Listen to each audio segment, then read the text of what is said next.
That's probably it. Stand the press commentary, then a quick break out next door after some newspaper journalists. Anton? Welcome, Billy. Yeah. Hi Anna, nice to see you. First off, we'll just start with Trent Alexander-Arnold, if that's okay. Just wondering how he is and if he's going to miss any game time. Yeah, he is going to miss the game tomorrow. So, and we have to see if he's able to play Sunday. But what we do know is that he's not available for tomorrow. What kind of injuries is it? Thigh problem or? Yeah, I think you saw that he left the pitch with a bit of a pain in his leg. So that's why he misses the game tomorrow. But he's already on the pitch, not with the team, but with the rehab coach. So let's see how long it's going to take, but he will not be available tomorrow. Obviously, it's the first time we've spoken to you since the end of the transfer window, so I'm just wondering, it's another quiet one at Liverpool, so just wondering your thoughts on the window as a whole, and because I don't know many coaches that quite often say, I don't want any players during a window.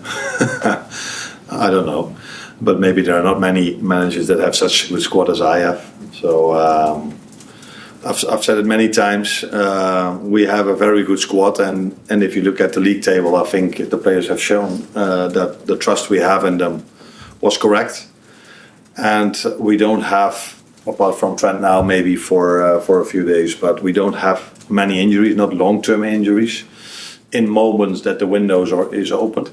So we did have some injury problems with Alisson, with Jota, and with some others, but at the moment, I think apart from Trent, they're all available again today.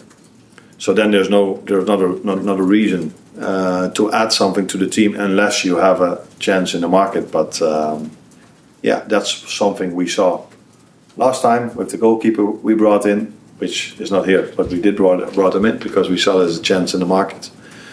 But for now, we are happy with the team we have. I just want to ask you about VAR. We know there have been discussions about semi-automated offsides coming in before the end of the season and referees announcing key decisions to the crowd from next season. Just want to know your thoughts on that.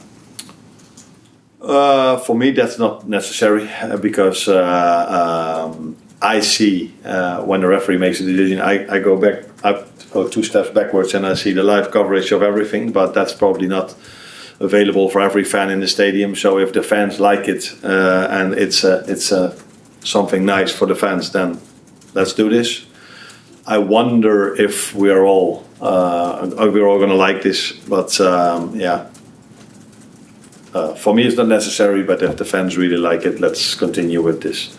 And let's see if they do, because the last time it happened, I was there. It was in the Spurs stadium. Yeah, that was so obvious. It was not really necessary to announce that it was offside.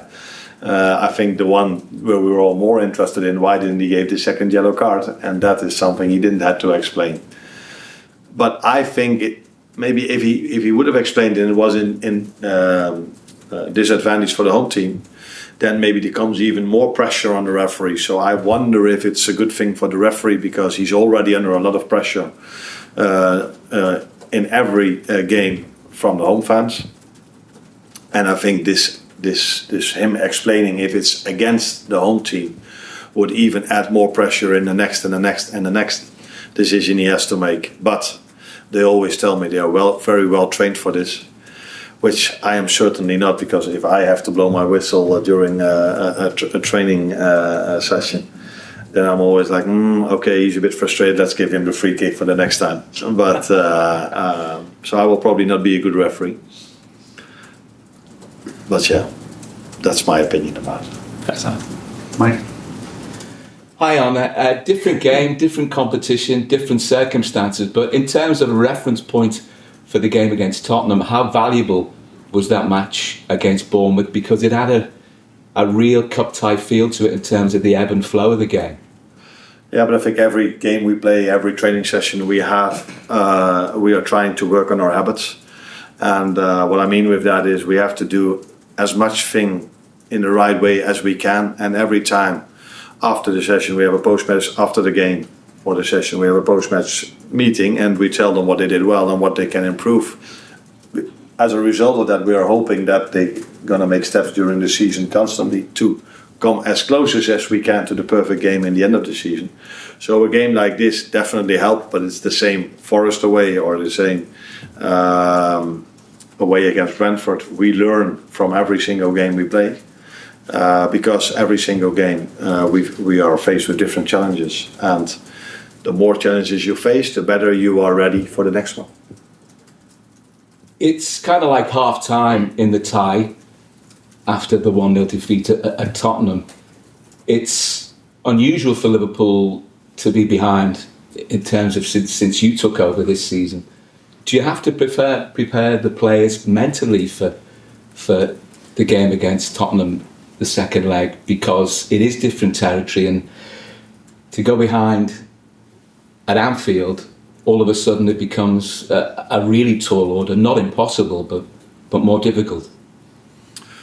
No, I don't think I have to prepare them differently than to any other game, because from now until the end of the season, and that's been already the whole season, and I think as long as Liverpool exists, if you play in this shirt, you need to win the game. That's for tomorrow, that's for Sunday, that's for Wednesday afterwards, and the game after that. So even if we go 1-0 down in the league or whatever tournament we are in, we try and want to win the game. That's also what we tried in the away game against Tottenham. I think we were quite close to get a result over there till the last few seconds. We were down to 10 and conceded a goal. But there's nothing changes for this game compared to all the others. If you wear this shirt, if you go out at Anfield, there's only one thing that is expected of you, and that's winning the game. Thank you. Carl? On the unusual front, it's unusual for a two-legged tie to take place so far apart. Yeah. Does that make any sort of difference? Well, obviously, had a whole transfer window between the two games. Yeah. Usually they're back-to-back like we do. Does that make a difference to anything? Yeah. And now you tell me, I'm like, yeah, you were right. Is this unusual for England as well, or is this usual in the League Cup? It's unusual, I think, for this one. It's not used this far apart. Okay. Yeah. Not that it matters a lot, but if you play 1 week later than normally, you face exactly the same team again. And now, with all the injuries Tottenham had last time we played them, would have been a bit more in our advantage if we played them 1 week later again. Although we lost against the ones that were fit that time. But indeed, they did brought in 3 players, I think. One of them was already there. The goalkeeper was already there in the window. So now we face two different ones. I wonder if Mickey van der Ven is ready to play. He of course has a big impact on that team. So yeah, it might change the quality we face tomorrow compared to the last time. But we were already not able to win from the team that played last time. So it's going to be a difficult one, which we know. If you reach the semi-final against Tottenham, you know it's going to be a difficult one. But I think we will be better than the last time as well. With Trent being out, it gives an opportunity for Conor Bradley maybe to play. After his experience in Eindhoven, was that an important learning curve for him? He played the game against Tottenham also back then. I just said it as well. I think every single game, every single training session has something to learn. Or if it isn't, then it wasn't a good training session I gave them, because I think you're trying to give them something where they can learn from every single session, every single game. And that is something I think we played in Eindhoven quite a good game if you take into account the team we've played with. So this team hardly ever played with each other.